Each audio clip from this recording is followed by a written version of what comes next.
My name is Olivia Nelson, and I've recently hit the milestone of turning 30. Today, I want to share a pivotal moment in my life. I have an older brother named Scott, 2 years my senior. From a young age, Scott embodied what many would call a pretty boy. His features were sharply defined, and his handsome face often sparked rumors in our neighborhood about talent scouts from modeling agencies seeking him out. He was the quintessential heartthrob, likable, intelligent, and quick-witted.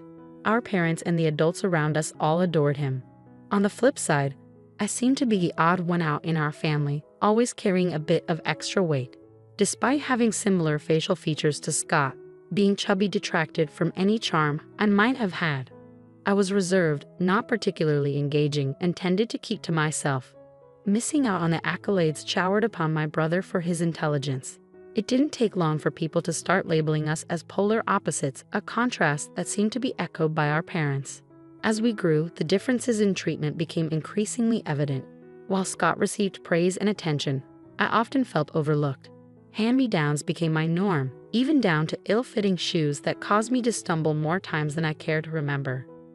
The only thing I cherished was a backpack given to me by my grandparents before they passed away, a rare gift just for me. As Scott advanced to a prestigious private middle school, my parents beamed with pride, while I found myself relegated to a public school with minimal expectations placed upon me. Money for my education was deemed too scarce, a stark reminder of where I stood in my parents' eyes. I began to question why I was the only one treated differently, but my inquiries fell on deaf ears. Puberty brought with it a growing awareness of the disparities in our household. My mother's priorities seemed to lie elsewhere, leaving me to tend to chores while she socialized with friends. Even when I sought solace in friendships, my father's retort was always the same. What about the household chores?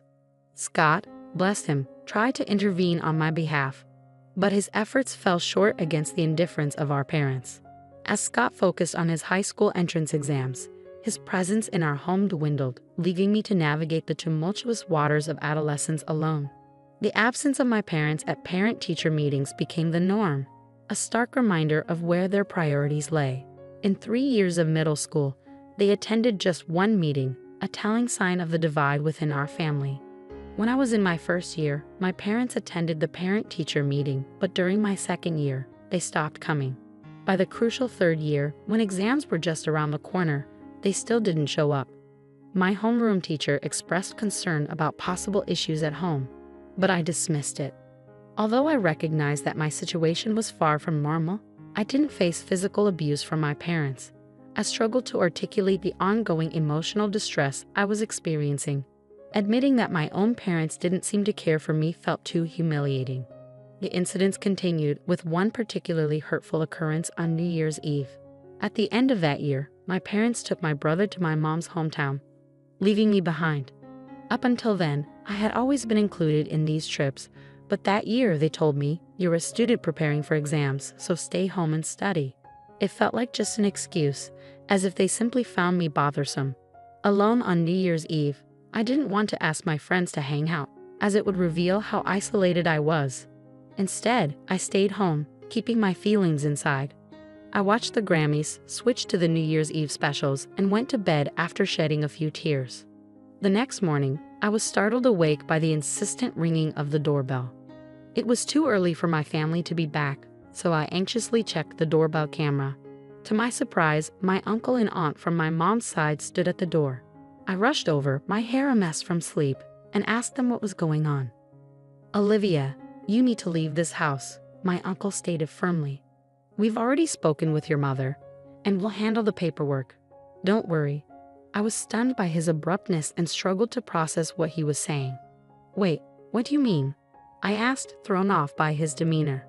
"Olivia, we want you to become our daughter, if you don't mind," my aunt said gently, her eyes filling with tears. "We don't have children of our own, but we've always thought of you as our daughter since the day you were born." At the time, I couldn't grasp the full scope of the situation. My aunt and uncle, who were unable to have children due to illness, had always doted on me whenever they visited. They cared for me deeply and had often criticized the way my parents treated me. While my parents were preoccupied with my older brother, my aunt played with me and my uncle showered me with the latest treats and adorable clothes. My fondest memories were with them, far more than with my parents. My uncle, who had just come from speaking with my parents, began by saying, "Your parents have no intention of letting you go to high school. They plan for you to start working at 16 to help fund Scott's college education. We can't ignore this, Olivia. You have the right to an education and a chance to pursue your own dreams." I was shocked and hurt by the revelation that my parents were willing to sacrifice my future for my brother's benefit. It explained why they hadn't attended any parent-teacher meetings in recent years. They simply weren't invested in my aspirations. As I crumbled under the weight of this news, my aunt and uncle knelt beside me, offering comfort. "We may not be your biological parents, and you might feel uncertain about this, but we will ensure your happiness," they assured me. Tears welled up in my aunt's eyes as she hugged me tightly, both of us overwhelmed with emotion. "Olivia, you have the right to be happy, and we should have come for you sooner. If you're okay with it, we want you to become our daughter," my uncle added, his gaze intense and earnest. As I listened to their heartfelt words, I realized this was the first time I had ever felt truly wanted by adults. Though I was just over 10 years old, I knew what I needed to choose for my own future. I made the decision to officially become their adopted daughter. Fast forward 10 years since they welcomed me into their home, my aunt and uncle have poured boundless love upon me and filled my life with countless joyful experiences. My aunt delighted in selecting clothes for me, treating me to shopping sprees on holidays, while my uncle, who had always longed for father-daughter bonding, saved a bottle of wine from the year I was born for my 21st birthday celebration. Together we embarked on memorable trips, with my uncle's childlike enthusiasm leading us to zoos and aquariums, even during my high school years. These moments were etched in my heart as irreplaceable treasures, experiences I never shared with my biological parents. Initially, I referred to them as aunt and uncle, but over time, they became my parents in every sense. Now, I address them as mom and dad. It was through them that I learned of the hurtful remarks my biological parents made when they visited, belittling my appearance and intelligence. Hearing this fueled my aunt and uncle's determination to provide me with the love and support I deserved. When my parents threatened to deny me a high school education, the idea of adoption surfaced, thanks to my aunt's sober intervention on New Year's Eve. I am forever indebted to my aunt, who rushed to my side that fateful night, and I am determined to repay my wonderful parents for their unwavering love and sacrifice. I endeavored to excel in my studies, setting a goal to build a future that would make my aunt and uncle proud. Despite the challenges I faced during my high school entrance exams, I persevered, driven by the desire to honor their kindness. Entering a prestigious public university was a significant achievement, but it was only the beginning of my journey to repay my parents' love. With dedication and hard work, I obtained a weather forecaster license during my college years and now proudly appear on television as a weather forecaster. Yet even as I pursue my dreams, my ultimate goal remains unchanged: to ensure my parents' comfort and happiness in the years to come. I wanted to make my aunt and uncle proud, so I dedicated myself to dieting and exercising. Now I've earned the nickname the Beautiful Weather Forecaster. Reflecting on my journey, I realized I always shared my brother's good looks and had the potential to be just as attractive. My aunt and uncle have always expressed pride in me, but now I feel I have truly become a daughter they can be genuinely proud of. I have so much gratitude to repay, and I'm determined to keep pushing myself to excel. Just as I was thinking about how much I've achieved, my biological parents suddenly appeared before me. "Olivia, you've grown so much. You've become such a fine young lady," they exclaimed, tears in their eyes as they embraced me. I was leaving the TV station to get into my car when this happened, and I was taken off guard. It had been so long since I'd seen them that I barely recognized them at first. "We were shocked to see you on TV. Scott said it was Olivia. We never expected you to become such a beautiful woman and a weather forecaster." "That's incredible," my father said, patting me on the shoulder as if I were still his daughter. "Yes, just as expected of our daughter. We are so proud," they continued.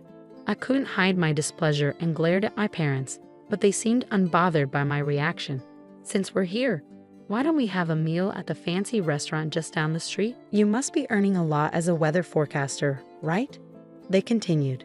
Their sudden reappearance felt intrusive, like they'd been waiting for me, and their suggestion of a meal at an upscale restaurant made it seem as though they were trying to freeload. I wouldn't allow them to take advantage of me. I needed to find a way to drive my parents away to ensure they wouldn't want to intrude on my life again.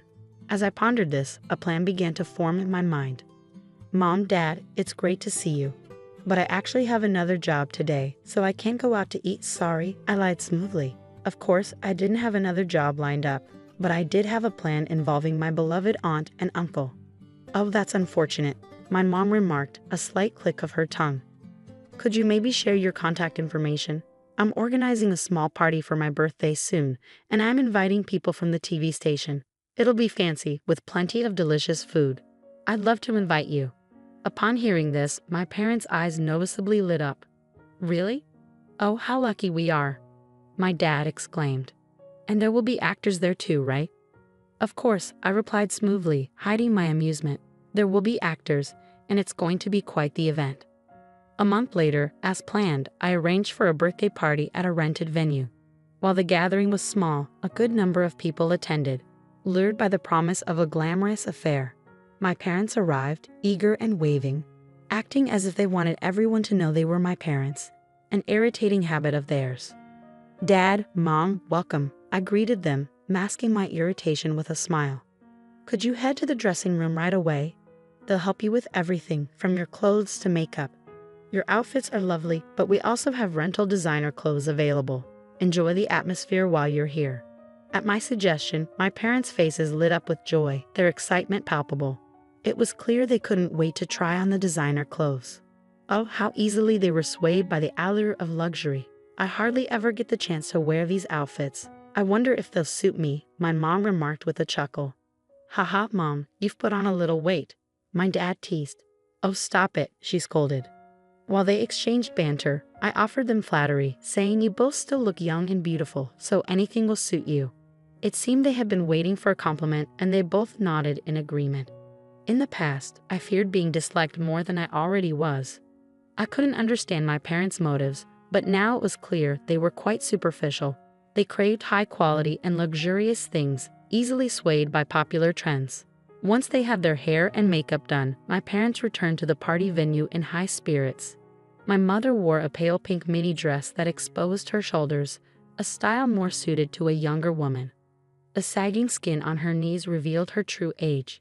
My father chose a bright red suit with a flashy tie adorned with yellow and green geometric patterns. He was the only one in the venue wearing such a flashy outfit, even though there was no formal dress code. The clothes were indeed designer labels, but they were secondhand. I had chosen and provided the outfits myself. I wanted my parents to wear these today, as they reminded me of a family party from my childhood. When I mentioned this, neither the makeup artist nor the costume staff questioned it. In truth, I had no memories of attending such a party with my parents, but my parents believed anything labeled designer without question. In the past, my parents would heed my exceptional brother's words, so long as they weren't about me. Now, they were the ones on the receiving end of my praise, with the label of outstanding now applied to me. As the party began, it was my turn to take the stage and deliver a speech as the guest of honor. Before I went up, I addressed my parents. I have a message for both of you in my speech today, so please listen carefully, I said as I held their hands. They looked at me with surprise and asked, "What?" But their expressions remained happy as I ascended the stage. Thank you all for joining me at my birthday celebration today. I'd also like to express my gratitude to everyone who helped organize this event. I began formally. My friends teased me, calling out, "You're so formal. That's not like you." I jokingly replied, "I'm just being myself," before turning to address my parents. "They're here today, right over there," I said, pointing in their direction. The lighting staff spotlighted my parents as I continued. These are the same parents who had the audacity to appear on TV and even set an ambush for me, despite abandoning me during my teenage years. A murmur spread through the crowd at my statement, as I had never discussed my past with anyone other than close friends. "Olivia, how could you say such a thing?" my mother exclaimed, jumping up while my father remained stunned into silence. Since I was old enough to start kindergarten, these two constantly compared me to my high-performing older brother, Scott, and always favored him over me, I explained. I was the one who never received treats, had to wear Scott's hand-me-down clothes until I was in grade school. Despite all this, I still loved my parents dearly. During middle school, They began imposing household chores on me and eventually declared they wouldn't allow me to attend high school. They wouldn't even attend parent-teacher conferences. I continued. That's when my caring uncle and aunt stepped in and decided to adopt me. Speaking about myself in this way feels odd, but it's the truth. My uncle and aunt have repeatedly reassured me with love, telling me that I am not a bad child. Their support helped me build confidence and overcome my shyness, shaping me into the positive person I am today. The contrast between my cheerful demeanor and my difficult past was striking for the audience, causing immediate murmurs of disbelief and outrage. How could they show up at their daughter's birthday dressed like that?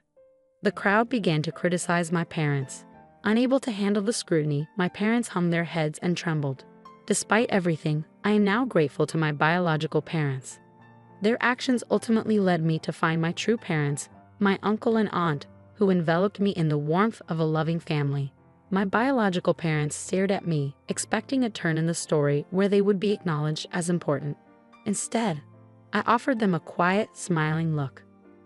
Mr. Treasure from the Daily Info, are you here? Could you make this story and the accompanying photos into an article? Consider it a birthday present for me. As I called out to my friend from the magazine, he had already started snapping pictures of my parents. Hey, stop it. Don't take pictures. My parents frantically tried to hide their faces. Even now, they couldn't face the consequences of their actions. You always made me do things I didn't want to do, even when I pleaded with you to stop, I shouted. You can't impose on others and expect to avoid consequences yourself. At my words, my mother's eyes welled up with tears. I'm sorry. If you publish this article, it will harm us, your mother and father. You wouldn't want that, would you, Olivia? I was astonished by their nerve. Did they really think I still considered them my parents? They had abandoned me, neglecting their duties as parents. My true parents are my uncle and aunt. They are the ones I see as my mother and father. I warned them never to interfere in my life again. As memories flooded back and my gratitude for my uncle and aunt swelled, tears streamed down my face. Seeing my emotional state, the attendees quickly escorted my biological parents out of the venue. This time, it was truly over. I had finally cut all ties with those individuals for good. Reflecting on my achievements and the support from my uncle and aunt, I shed a few more tears, feeling a sense of liberation and accomplishment. Following the incident, a magazine editor asked if I was okay with how things unfolded. I affirmed my decision, urging them to proceed with the story. The resulting article on my upbringing was picked up by various TV shows and quickly gained attention. Concerns about my image being tarnished were unfounded. Instead, the story painted me as a modern Cinderella making a dramatic turnaround, and my reputation soared. On the other hand, my biological parents, let's reluctantly call them that, faced severe repercussions after the story was published. They became outcasts in our community and eventually decided to move. Gossip spread to my father's workplace, forcing him to resign. My mother, who had been a homemaker, was now unemployed. My brother Scott kept me updated on their situation, revealing they were living off their savings. Though Scott had initially hoped we could live together again, he soon understood that staying with my adopted family was the right choice for me. Scott remained a constant source of support throughout my college years, helping guide me in my studies. He ultimately chose to sever all ties with our biological parents after my story was published, jokingly stating he might only see them again at their funeral. Knowing Scott, he might not even attend that. 5 years have since passed. I married Mr. Treasure, who was working at the magazine that published my story, and we now have a pair of twins, a boy and a girl. As a mother, I am dedicated to ensuring my children are treated equally and grow up in a happy, loving environment, just as my aunt and uncle did for me, and as Scott has always watched over me from afar. I want my children to grow up kind and gentle, like my own family. Besides raising my children, I am committed to repaying the kindness shown to me by my uncle and aunt. This year, I surprised them with a trip to Oregon for our wedding anniversary, which we enjoyed with my husband and children. My aunt and uncle often tell me, "Olivia, you have your own family now. You don't have to do this." But for me, giving back is a source of joy, not obligation. Seeing their happy faces brings meaning to my life. I tell them not to steal my pleasure as I plan our next surprise, maybe a luxurious hotel stay for the whole family. There is still so much we want to do as a family.